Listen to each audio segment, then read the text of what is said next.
The year is 1974. America is nursing a collective hangover from Watergate, yet in the meticulously planned community of Shaker Heights, Ohio, the illusion of order and prosperity holds firm. Here, life is a sequence of predictable, comforting rituals. The morning paper on the dew-kissed lawn, the rumble of a Ford Country Squire station wagon pulling out of a two-car garage, the evening clinking of ice in glasses as neighbors discuss property values and the Cleveland Browns. On a tranquil street lined with stately Tudor homes and ancient oak trees, the Davies residence was a portrait of this suburban dream. Mitchell Davies was the very model of a Shaker Heights man, a senior vice president at a prominent insurance firm, a member of the local country club, and a reliable presence at every community fundraiser. His life, like his lawn, was impeccably maintained. On the afternoon of October 12th, a Saturday, that portrait was violently torn. The call came into the Shaker Heights Police Department at 2:17 p.m. It was Eleanor Davies, her voice a ragged whisper, a stark contrast to the usual composed tone of a society hostess. The first patrol car arrived in under 4 minutes, its sirens silenced a block away out of respect for the neighborhood's serenity. They found Mrs. Davies in the marble-floored foyer, her hands trembling, unable to articulate more than a gesture toward the back of the house. The officers proceeded to the home office, a room paneled in dark cherry wood, smelling of old leather and pipe tobacco. There, slumped in his high-backed executive chair, was Mitchell Davies. His hunting rifle, a Remington 700 he used for an annual trip to Michigan, lay on the plush oriental rug beside him. The scene told a simple, tragic story. A single, self-inflicted gunshot wound. An open and shut case of suicide, a grim but not uncommon end for a man under immense pressure, pressures often invisible to the outside world. Lieutenant Kenji Chen arrived 20 minutes later. A veteran of the force just 2 years from retirement, Chen was a man of quiet observation and ingrained methodology. He moved through the world with a deliberate slowness that younger, more ambitious officers mistook for weariness. It was, in fact, the patience of a man who knew that truth was rarely found in the first, most obvious explanation. He noted the details with a practiced eye, the position of the body, the neat stack of paperwork on the mahogany desk, the lack of any sign of a struggle. Everything pointed to the official narrative. The coroner's preliminary assessment concurred. But then came the dissonance. Eleanor Davies, now wrapped in a blanket provided by a patrolman, was adamant. "He would never," she repeated, her voice gaining a sliver of strength. Mitchell was not a man who quit. Not at golf, not in business, not in life. Chen listened politely, his face impassive. He had heard it all before.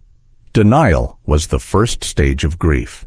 But as he did a final walkthrough of the office, his gaze fell upon something that seemed out of place. On a small table in the corner stood a Bell & Howell 8mm film projector, a hobbyist's antique even by 1974 standards. Mitchell Davies was known to be an avid home movie enthusiast, documenting family vacations and birthdays with a cinematographer's care. But this was different. A reel of film was already threaded through the projector's sprockets, poised for viewing. Eleanor, following his gaze, frowned. "That's strange," she said, her voice barely audible. "I don't recognize that reel. It's not one of ours. All of our home movies are in the blue canisters. This one, it's just a plain metal can." Chen walked over and gently touched the projector. It was cold, but the film, ready and waiting, felt like a silent final statement. But the film, in a room screaming suicide, this small, unfamiliar object was a quiet, insistent question. Lieutenant Kenji Chen was a man of habit and precision, qualities that had served him well over a 30-year career, but made him something of an anachronism in the rapidly changing world of modern policing. He still typed his reports on an old Underwood, believed in shoe-leather detective work over speculative theories, and trusted his gut only after it had been thoroughly cross-examined by facts. His office at the station was a testament to his personality. Files were stacked in neat, logical piles. His desk was clear save for a blotter and a photograph of his late wife, and the air was perpetually tinged with the faint scent of Earl Grey. Tea. He was methodical, patient, and deeply skeptical of simple answers to complex questions, which is why Eleanor Davies's certainty resonated with him more than it should have. The day after the discovery of the body, Chen invited Mrs. Davies to the station. It was a more neutral environment, away from the painful memories that now saturated her home. She arrived dressed in a simple black dress, her face pale, but her eyes clear and direct. She was no longer the hysterical widow. She was a woman on a mission. "Lieutenant," she began before he could even offer her a seat, "I've been thinking all night about the projector. Mitchell was meticulous. He labeled everything. Every film has a title. Cape Cod, 1968. Susie's 5th birthday. A plain, unlabeled reel. Never. And he would never leave a film threaded. After each viewing, he would carefully rewind it and put it back in its canister. It was his ritual." Chen nodded slowly, making a note on a legal pad. "Tell me more about your husband's habits, Mrs. Davies." She described a man of profound routine. He balanced his checkbook on the 1st of every month. He laid out his clothes for the next day before bed. He played golf every Saturday morning at 8 a.m. sharp. The day he died was a Saturday. He had missed his tea time, something his golf partners confirmed was unprecedented. He had a meeting, she recalled. He said it was important, a potential new client. He was vague about it, which was also unlike him. He was usually so proud of his work. Chen listened, letting the details accumulate. The portrait she painted was not of a man spiraling into depression.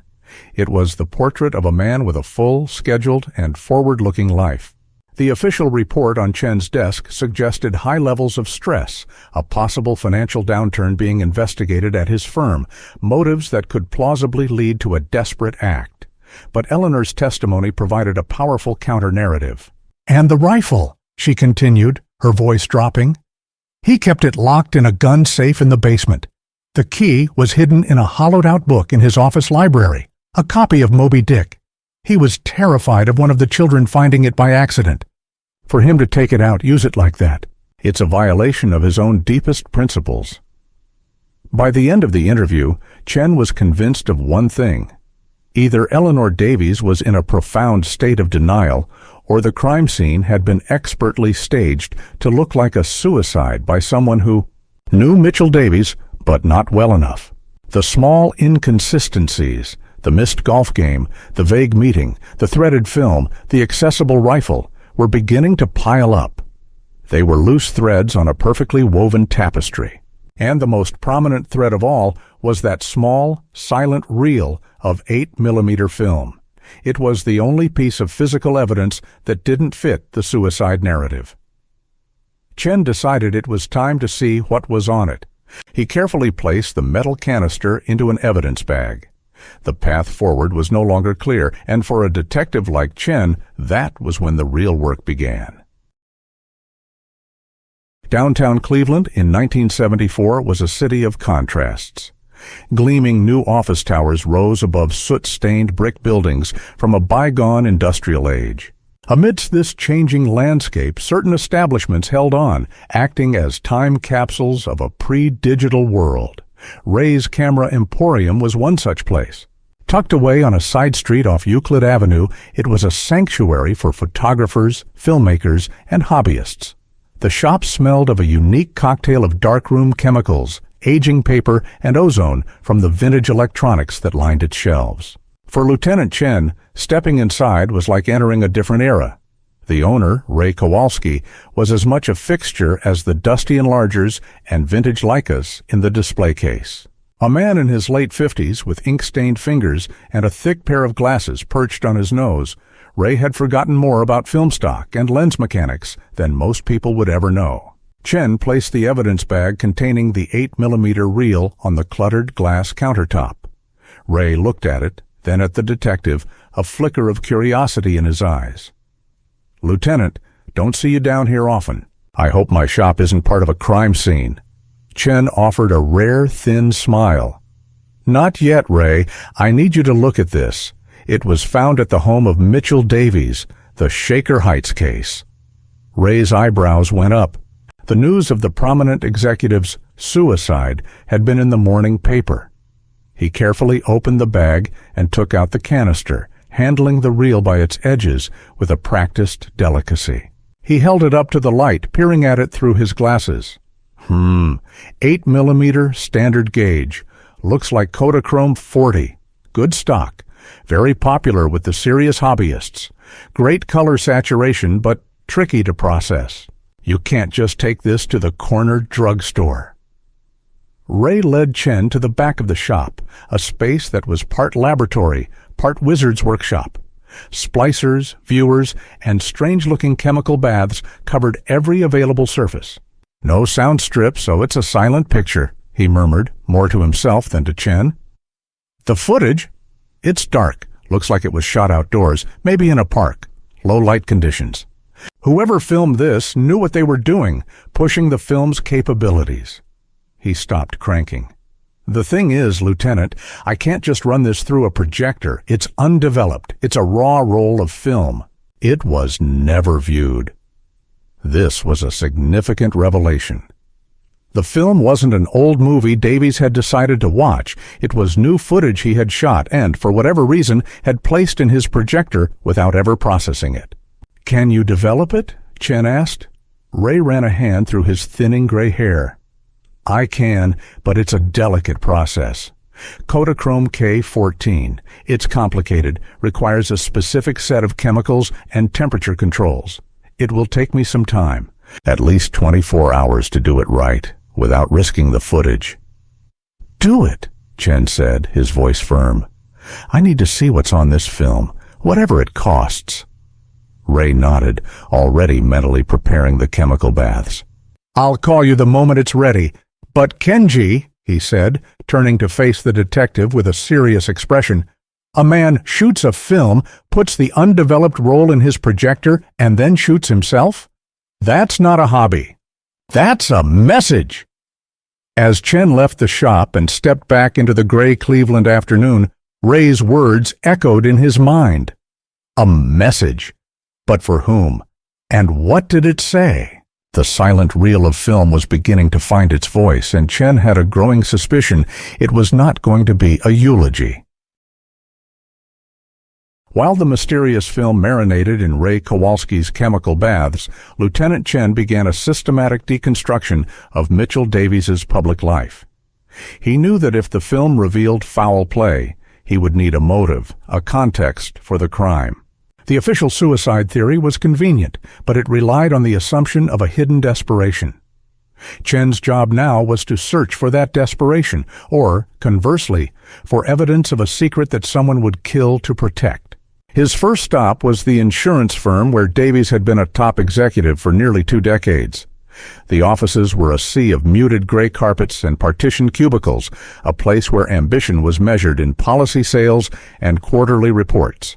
Chen spoke with Davies's boss, a man named Arthur Prescott, whose corner office overlooked the city. Prescott was visibly shaken, describing Mitchell as the bedrock of the company. "If there was a problem, you gave it to Mitch," he said, adjusting his tie. "He was calm under pressure, a brilliant strategist. We were grooming him for the CEO position." When Chen probed about financial troubles or unusual stress, Prescott was dismissive. Stress? Of course, this is a high-pressure business, but Mitch thrived on it. As for money, he was one of the highest-paid executives in the city. He had no financial worries that I'm aware of. The story was the same with Davies's colleagues. He was respected, admired, perhaps even a little envied for his seemingly perfect life.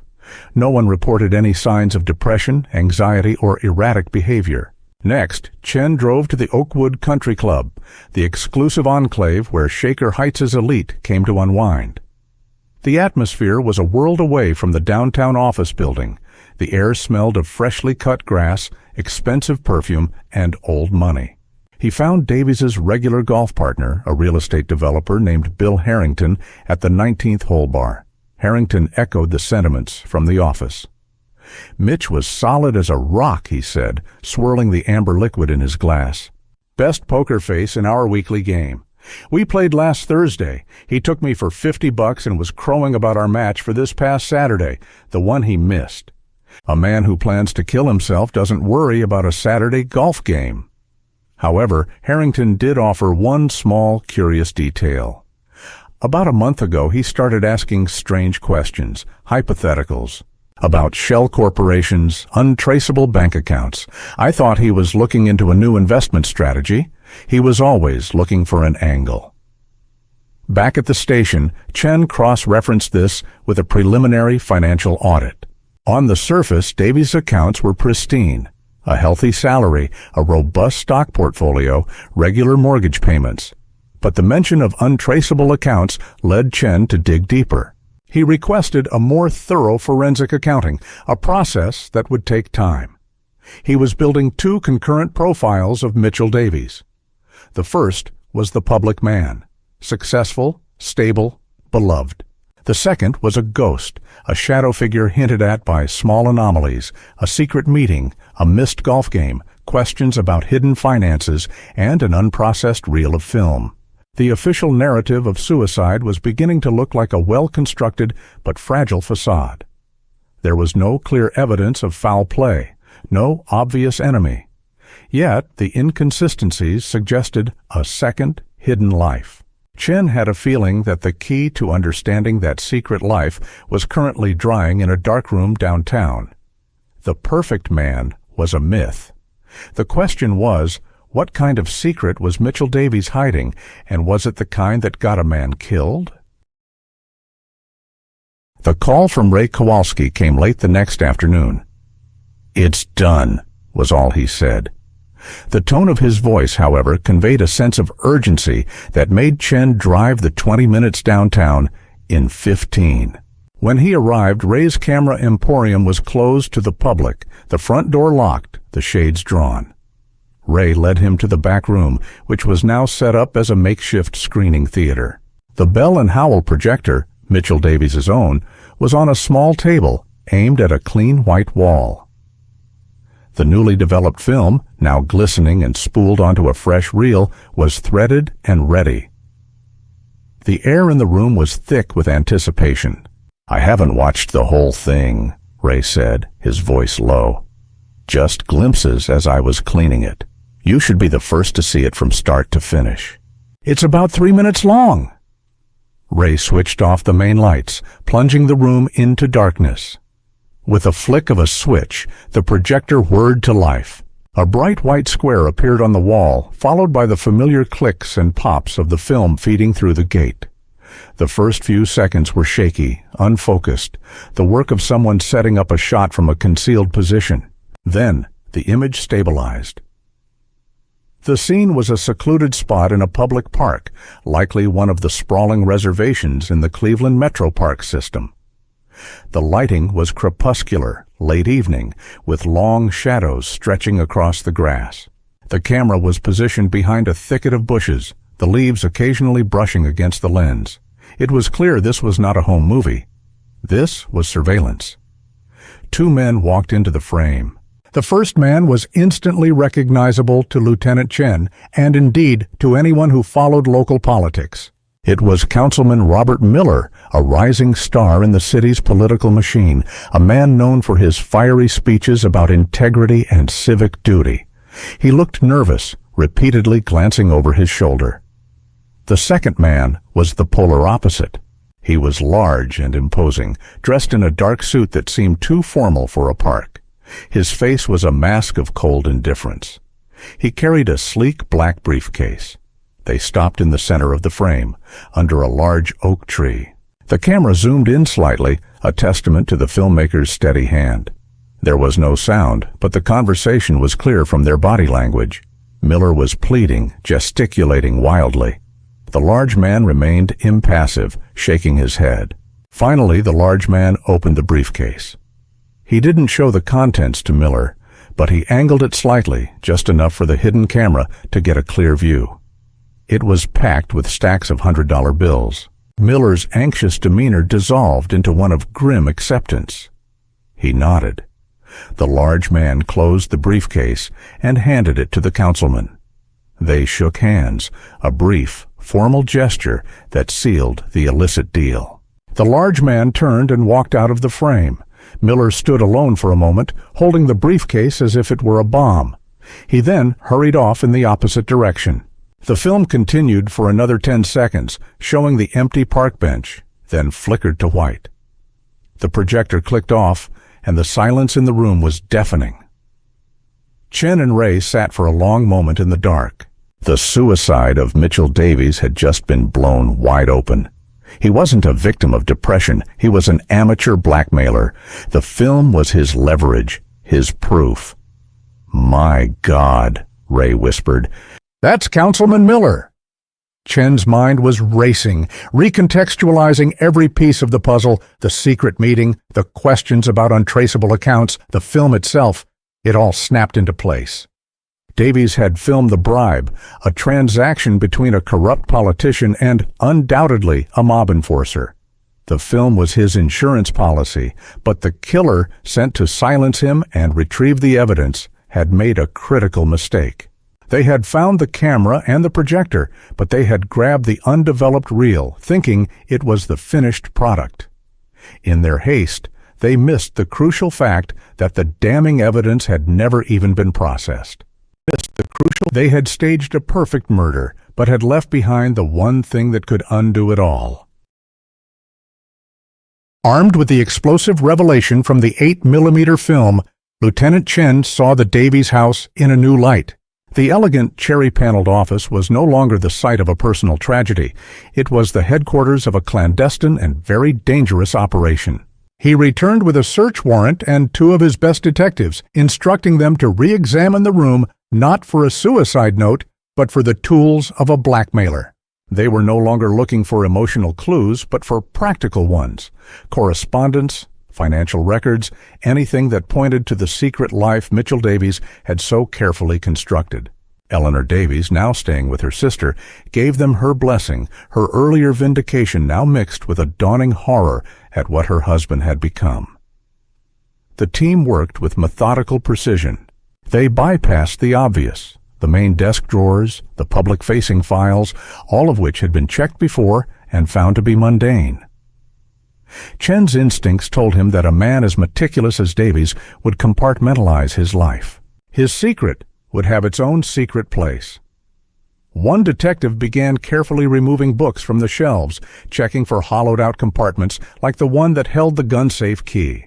Another examined the back of framed pictures and the underside of the heavy mahogany desk.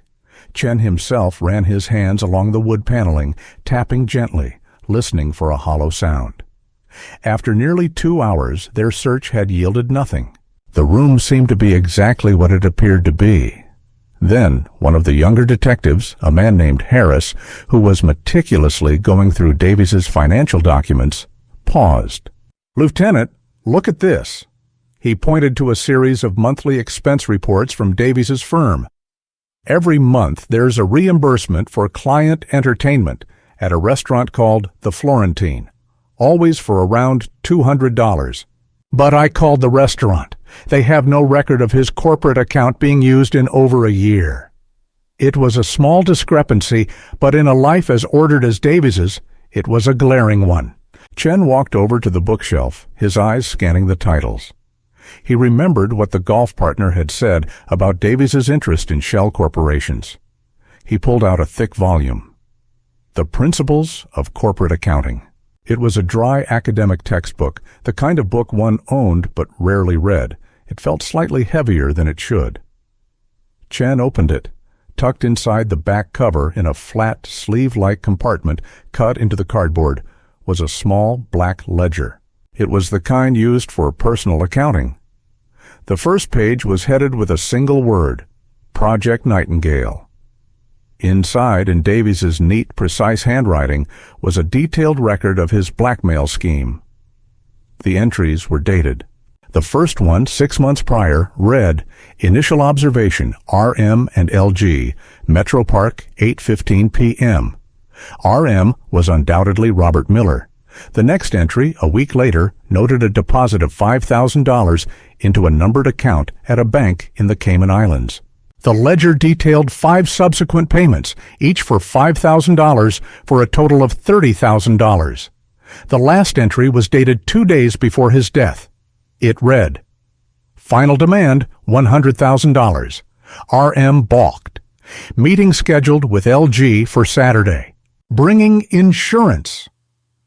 The insurance was the undeveloped roll of film. Davies had gotten greedy. He had pushed his victims too far, and they had decided that paying him off was no longer a viable option. The ledger also provided the second initial they needed, LG. Chen now had a motive, a timeline, and the initials of the second man in the film, the imposing figure who had handed over the briefcase. The ghost in the machine now had a name, or at least part of one.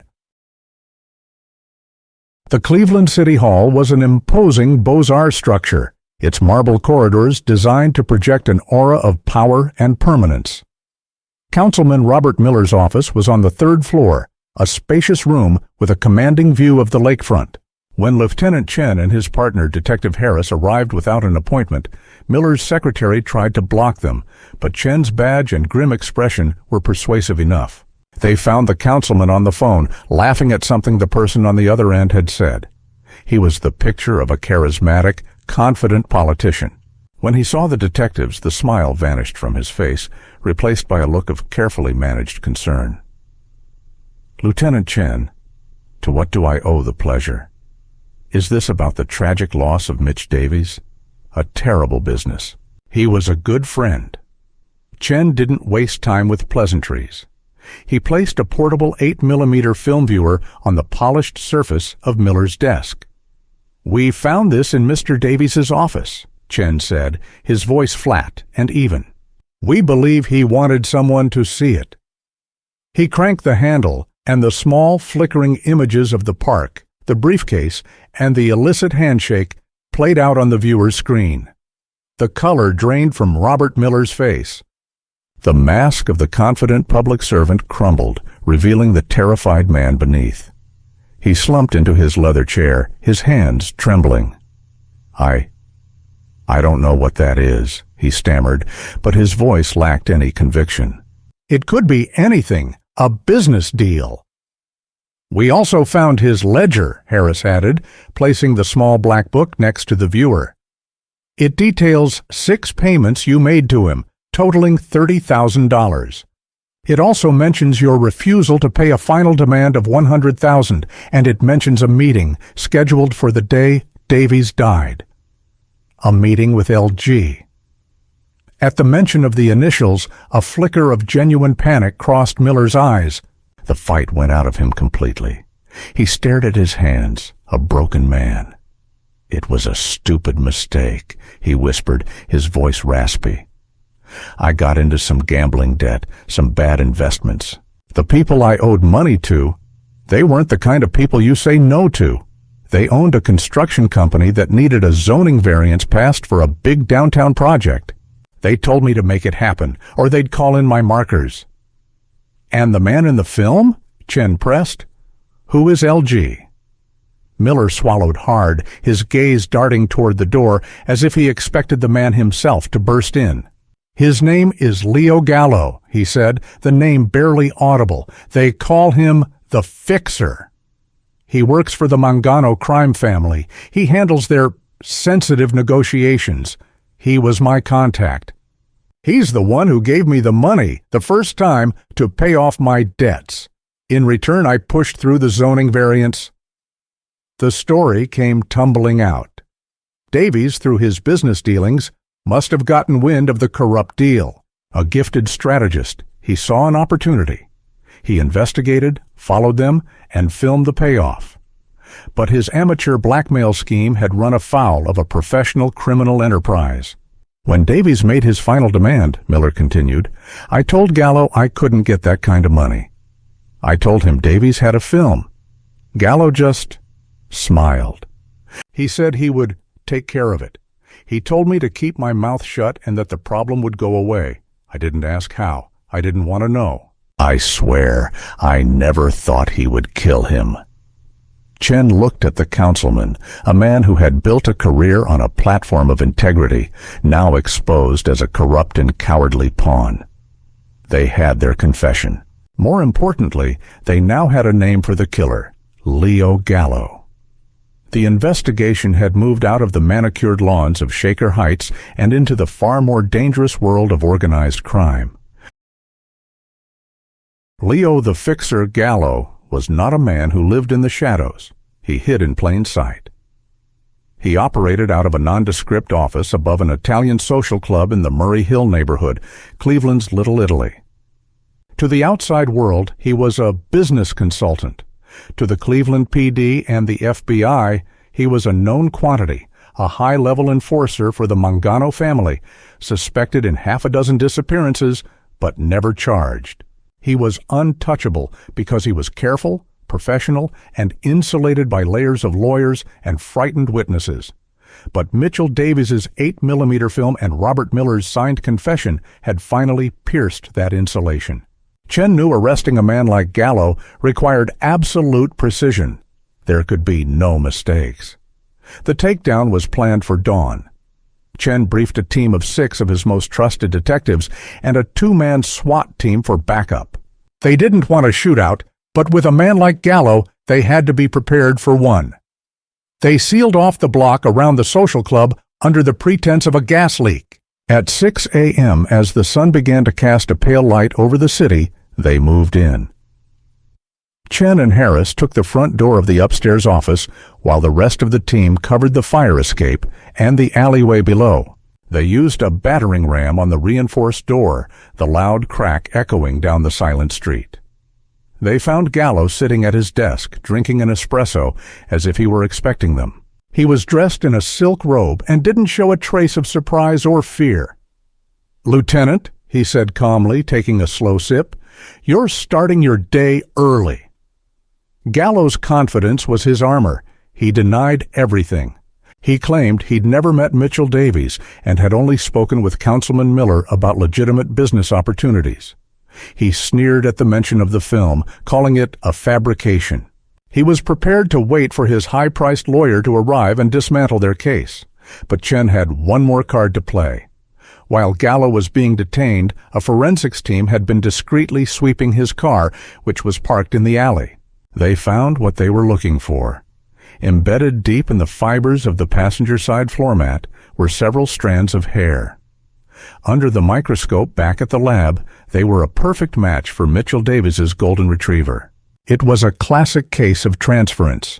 In his professional haste to stage the murder and retrieve the film, the killer had unknowingly carried a tiny silent witness out of the house with him.